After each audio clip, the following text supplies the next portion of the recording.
Anoreksie. Dit is wanneer die gewig laer is as wat verwag word. Die persoon beperk inname van voedsel omdat hulle 'n wanindruk het oor hulle lyf. Indien die leier aan hierdie siekte ly, sal ek hulle familie betrek, omdat die familie 'n sleutelrol speel in die genesing van die siekte.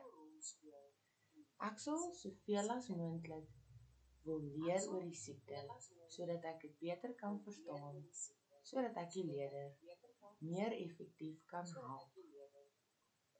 'n Goeie metode van genesing is om te skryf. Daarom sal ek die leier motiveer om in 'n dagboek te skryf. Ek sal vir die leier herinner om gesonde eetgewoontes te beoefen.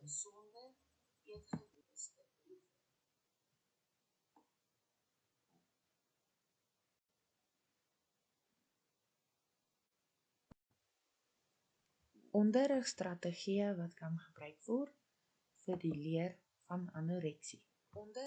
Die onderwyser sal eers direk en sistematies vir leerders vertel van die kroniese siekte.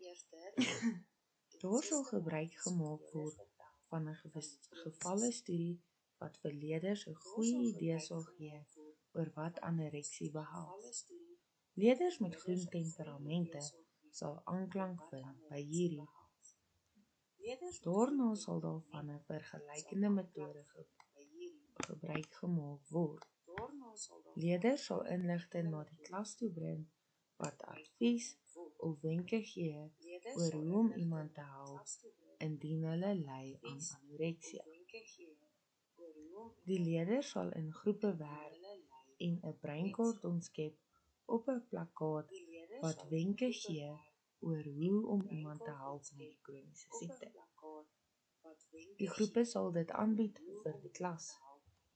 Hierdie aktiwiteit akkommodeer verskeie temperamente, naamlik blou, geel en rooi.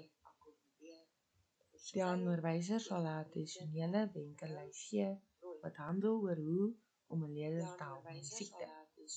Daarna sal die leerders individueel 'n refleksie skryf oor hoe hulle 'n maat sal help met die siekte en watter wenke hulle dink die beste sal werk om 'n maat te help. Leerders met groen en blou temperamente sal hierdie geniet.